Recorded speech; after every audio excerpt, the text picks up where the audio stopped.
भाजपाइयों को हार का ऐसा डर लग रहा है कि अब चुनाव लड़ने से तौबा तौबा कर रहे हैं। कह रहे हैं कि हम चुनाव नहीं लड़ेंगे। और गोदी मीडिया में जो आपको बताया जा रहा है कि साहब ये 8 दिग्गज उतारे गए हैं, जिसमें 7 सांसद है और एक राष्ट्रीय महासचिव है, तो ये अपनी 3-3 4-4 सीटों के ऊपर जो है वो असर इनका कम से कम है। वैसे एक सांसद 10 सीटों के ऊपर होता है कम से कम, लमसम मैं आपको बता रहा हूं। तो कम से कम जो है वो असर ये सोचा जा रहा था कि ये जो है वो ये जो दिग्गज हैं, ये 8 दिग्गज जो है कम से कम 43 सीटों के ऊपर असर डालेंगे। लेकिन भास्कर ने इसके ऊपर बड़ी अच्छी स्टोरी की है। ग्राउंड रिपोर्टिंग के जो सर्वे निकल करके सामने आ रहा जो माहौल है, उस सबको मिला करके भास्कर ने ग्राउंड ये स्टोरी की है। और इसमें बताया है कि 8 जो दिग्गज उतारे हैं, उनमें से 6 दिग्गज जो हैं वही अपनी सीट के ऊपर फंसे हुए हैं। पूरा विस्तार से मैं आपको बताऊंगा, एक एक सीट का ब्यौरा इसमें है कि कौन कहां पर कितना फंसा हुआ है, कितनी सीट किसकी जो है फंसी हुई है, किस तरह की हालत है, ये मैं आपको बताऊंगा। लेकिन सोचिए जरा, आपको मीडिया में क्या दिखाया जा रहा है, और लेकिन भाजपा के नेताओं को हकीकत पता है। कैलाश विजयवर्गीय क्या कह रहे हैं? कैलाश विजयवर्गीय कह रहे हैं कि मैं अंदर से खुश नहीं हूं, 1% भी लड़ने की इच्छा नहीं थी, अब अपन बड़े नेता हो गए हैं। ये मैंने अपना गलत नहीं लिखा है, उन्होंने बोला ये, अब अपन बड़े नेता हो गए हैं, भाषण देना और निकल जाना ये अपना जो है वो अब पूरा प्लान था कि दिन में 8 सभाएं करेंगे, 5 हेलीकॉप्टर से करेंगे और 3 कार से करेंगे। ये जो है वो कैलाश विजयवर्गीय बता रहे हैं इस वीडियो के अंदर। और वो कह रहे हैं कि मैं गणेश भगवान की तरफ हाथ करके बता रहा हूं, मेरी लड़ने की कतई इच्छा नहीं थी। क्यों इच्छा नहीं थी? क्योंकि इनको पता है कि इनकी सीट खुद नहीं निकल रही है, और नरेंद्र मोदी जी ने, अमित शाह ने इनको फंसा दिया है। फंसा इसलिए दिया है कि ये विधानसभा नहीं जीतेंगे तो कल को जो है सांसदी का टिकट दोबारा कैसे मांगेंगे। और इसीलिए मैं आपको दिखाऊंगा, चाहे कैलाश विजयवर्गीय हो और चाहे नरेंद्र तोमर हो, इन्होंने एक ट्वीट तक नहीं किया अभी तक। करीब करीब जो है वो आज शाम को 2 दिन पूरे हो जाएंगे, लेकिन कोई ट्वीट तक ये अपनी तरफ से नहीं कर पाए हैं और कि हम लोग स्वागत करते हैं, इस तरह से कोई इन्होंने अपनी तरफ से नहीं किया। और बहुत सारे ट्वीट किए हैं, लेकिन टिकट मिलने के ऊपर खुशी जाहिर करते हुए कोई ट्वीट नहीं किया है। अब ये वीडियो आप सुनिए। सच कह रहा हूं, मैं गणेश जी की तरफ हाथ करके कह रहा हूं, पार्टी ने टिकट जरूर दे दिया मुझे, पर अंदर से खुश नहीं।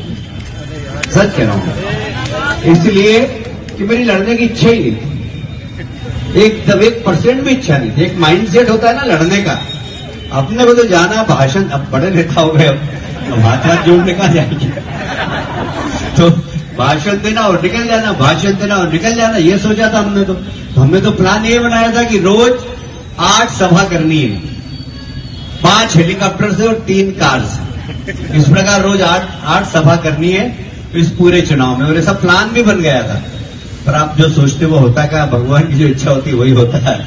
तो भगवान की ऐसी इच्छा थी कि मैं चुनाव लड़ूं, एक बार फिर से जनता के बीच में जाऊं, तो ईश्वर की इच्छा थी, तो मैं एक बार फिर से उम्मीदवार, मुझे अभी भी विश्वास नहीं हो रहा है कि मैं उम्मीदवार हूं। सच कह रहा हूं मैं आपसे, मेरे को लग ही नहीं रहा है कि मुझे टिकट मिल गया और मैं उम्मीदवार बन गया। सच कह रहा हूं, मैं गणेश जी की तरफ हाथ करके कह रहा हूं।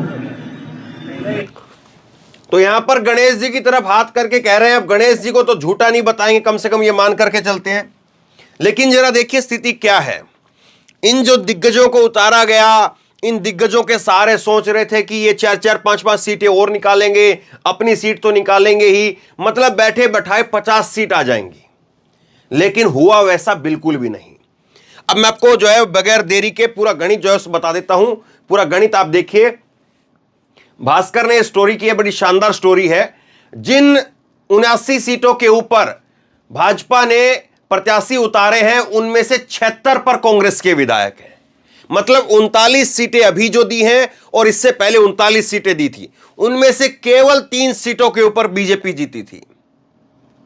तो कोई बड़ा तीर नहीं मारा है, ये सारी की सारी वो सीटें जहां पर कांग्रेस का मजबूत गढ़ है। करीब करीब आप ये मान करके चलिए 79 सीटें हैं ये, मतलब 80 सीटों में से केवल 3 सीटें ऐसी थी जिन पर बीजेपी जीती है, मोटा तौर पर अगर आप समझे। और सोच रही है भाजपा क्या कि 8 दिग्गज जो है वो उतारे हैं, और वो 8 दिग्गज अपनी जो है वो विधानसभा भी जीतेंगे और उसके साथ साथ आसपास की तीन चार और विधानसभाएं मिलाकर के कुल मिलाकर के 43 विधानसभा जो है वो निकाल लेंगे। लेकिन सच्चाई क्या है? सच्चाई यह है कि 8 में से 6 दिग्गज अपनी ही सीट पर जो है वो चुनौती बन गए हैं। उनको अपनी सीट निकालनी भारी हो रही है साहब, वो दूसरे पर कहां पर क्या कर पाएंगे। ये भास्कर की स्टोरी बता रही है। भाजपा ने 8 दिग्गज उतारे हैं, उनमें से 6 सीट जो है वो भाजपा हारी हुई है, केवल 2 सीट भाजपा जीती हुई है। 2 सीट सेफ मानी जा रही है, बाकी पर कड़ा मुकाबला है। 17 सीटें ऐसी है जहां पर 10 साल से कांग्रेस का कब्जा है, 10 साल से। वहां पर बीजेपी की कितनी चांस होगी? अब सुनिए ये 43 सीटों का गणित क्या कहता है। 43 सीटों का गणित यह है कि कैलाश विजयवर्गीय जिनकी अभी बात हो रही थी, जो गणेश भगवान की तरफ हाथ करके कह रहे थे कि मैं चुनाव नहीं लड़ना चाहता हूं, कैलाश विजयवर्गीय जहां पर इंदौर 1 की सीट से उतारे गए हैं, तो इंदौर की 9 में से 5 पर भाजपा है और 4 पर जो है कांग्रेस है। इंदौर की 9 सीटें हैं, इंदौर जो लोकसभा है उसकी 9 सीटें हैं और 9 में से जो है वो 5 पर भाजपा है और 4 पर कांग्रेस है। नरेंद्र तोमर मुरैना से हैं सांसद और मुरैना की 6 सीटें सभी की सभी कांग्रेस की सीटें हैं। कहीं पर नरेंद्र तोमर, इसीलिए नरेंद्र तोमर ट्वीट नहीं कर रहे, आगे आपको दिखाता हूं। रीति पाठक सीधी से हैं, 4 सीटें आती है यहां पर और 4 में से 3 भाजपा है और 1 कांग्रेस है। गणेश सिंह सतना से हैं और सतना की 7 में से 5 भाजपा है और 2 कांग्रेस है। राकेश सिंह जब्बलपुर से आते हैं और जब्बलपुर में 4 पर भाजपा है, 4 पर कांग्रेस है, टोटल 8 सीटें हैं। फगन कुलस्ते जो है वो मंडाला डिंडोरी से आते हैं, 5 सीटें हैं, 4 कांग्रेस की है और 1 जो है वो भाजपा की है। प्रहलाद पटेल जो है वो नरसिंहपुर से आते हैं और यहां पर 4 सीटें, 4 में से 3 जो है वो कांग्रेस के पास है, 1 भाजपा के पास है। यह सारा गणित है साहब। और आप बताइए इसमें कहां पर गुंजाइश आपको भाजपा के लिए दिख रही है? गुंजाइश ही नहीं है भाजपा के लिए।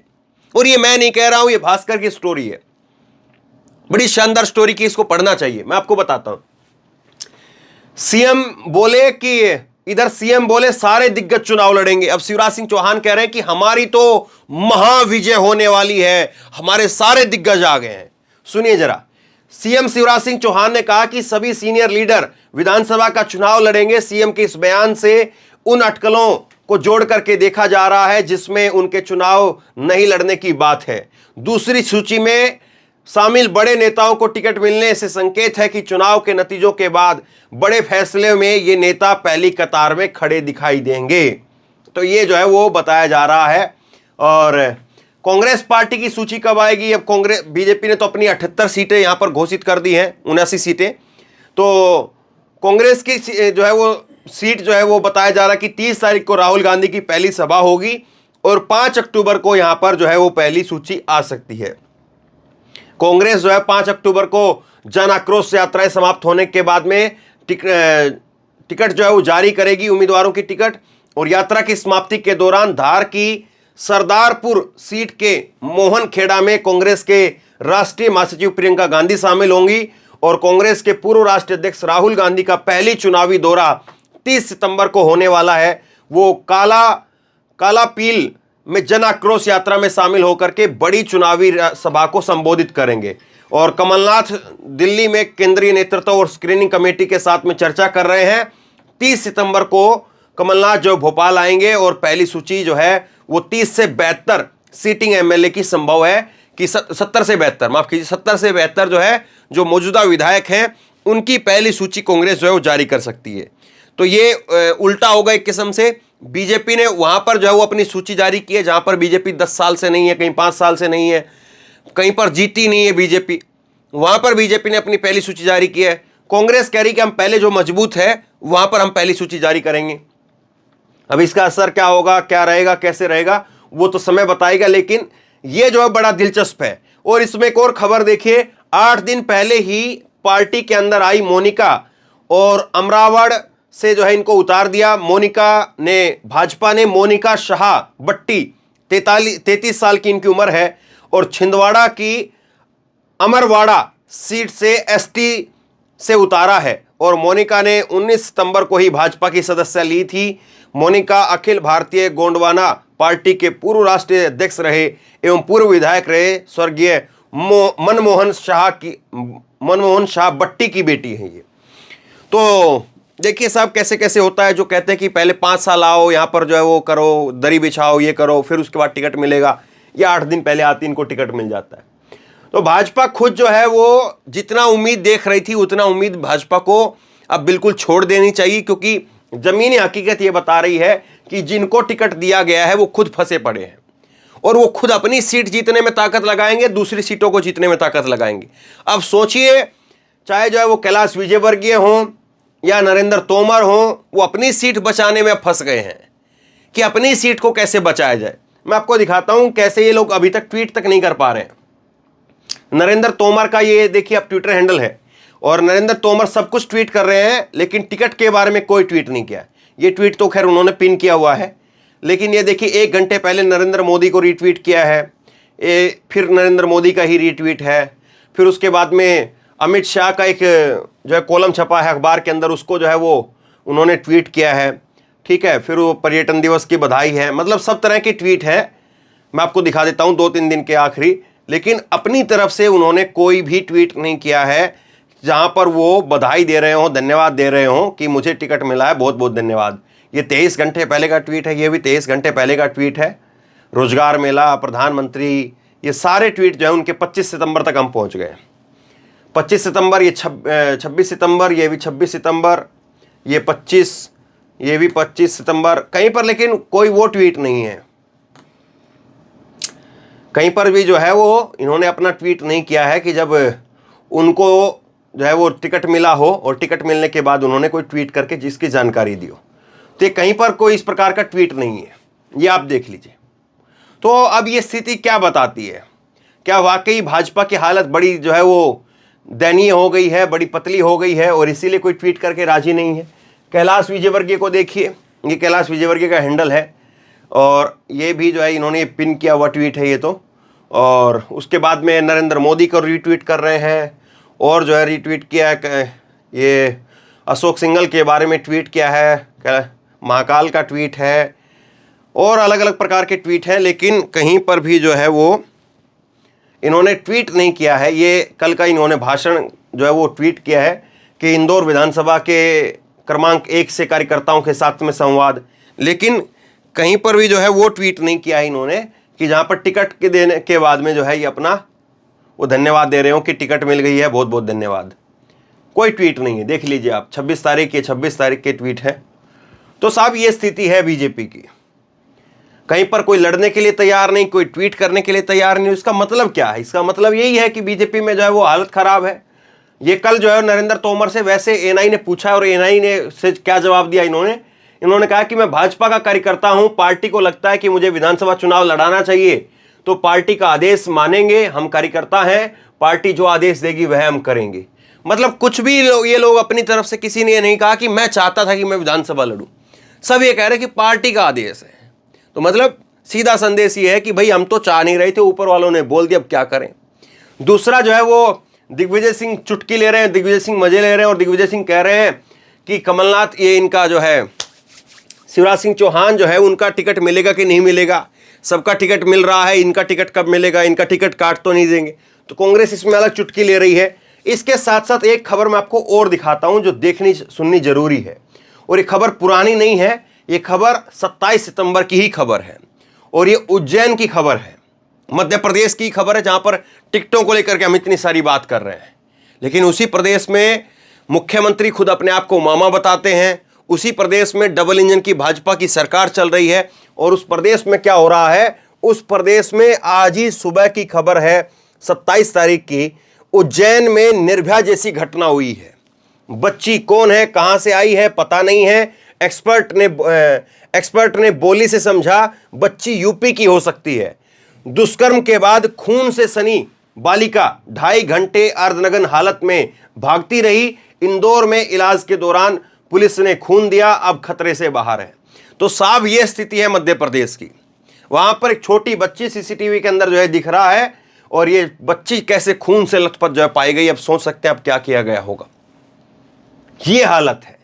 और किस तरह से जो है वो यहां पर मुख्यमंत्री जो है वो 12 साल की लड़की बताई जा रही है, 12 साल की इसकी उम्र है, 12 साल की लड़की की ये हालत कर दी गई है। मामा मामा मामा मामा का जो है वो राग शिवराज सिंह चौहान जो है गाते रहते हैं, डबल इंजन की सरकार का राग जो है वो नरेंद्र मोदी गाते रहते हैं, लेकिन जो सच्चाई है वो चीख चीख करके कह रही है कि हालात ठीक नहीं है, हालात बहुत भयंकर हैं। हालात जिस प्रकार के हैं वो साफ तौर पर बता रहे हैं कि बीजेपी जितने मर्जी दावे कर रही हो, बीजेपी जितने मर्जी सपने पाल रही हो, लेकिन अब की बार विदाई हो सकती है, यह साफ तौर पर दिख रहा है। और इसीलिए बीजेपी हर दांव आजमाने के लिए तैयार है कि कुछ भी करना पड़े तो तय कर लो, क्योंकि बाद में फिर यह रहेगा कि यह कर लेते तो शायद जीत जाते, ऐसा कर लेते तो शायद जीत जाते। इसलिए बीजेपी कुछ भी करने के लिए तैयार है, लेकिन बीजेपी का ये कुछ भी करना क्या उसके वाकई काम आ भी पाएगा, या कुछ भी कर ले बीजेपी अब की बार सरकार नहीं बनने वाली है? आप बताइए, आप इसको किस तरह से देखते हैं? नीचे कमेंट बॉक्स में अपनी राय लिख करके जरूर बताइए। इस वीडियो को खूब शेयर कीजिए, लोगों तक पहुंचाइए, और इसी तरह की तमाम खबरों के लिए ऑनलाइन न्यूज इंडिया को सब्सक्राइब कीजिए। साथ में जो बेल आइकन है घंटी उसको जरूर दबाइए, ताकि जैसे ही कोई खबर अपलोड करें उसकी नोटिफिकेशन सीधे सबसे पहले आपको मिल सके। और अगर ये वीडियो फेसबुक पर देख रहे हैं तो फेसबुक पर हमारे पेज को लाइक कीजिए, फॉलो कीजिए और इस खबर को शेयर कीजिए। धन्यवाद।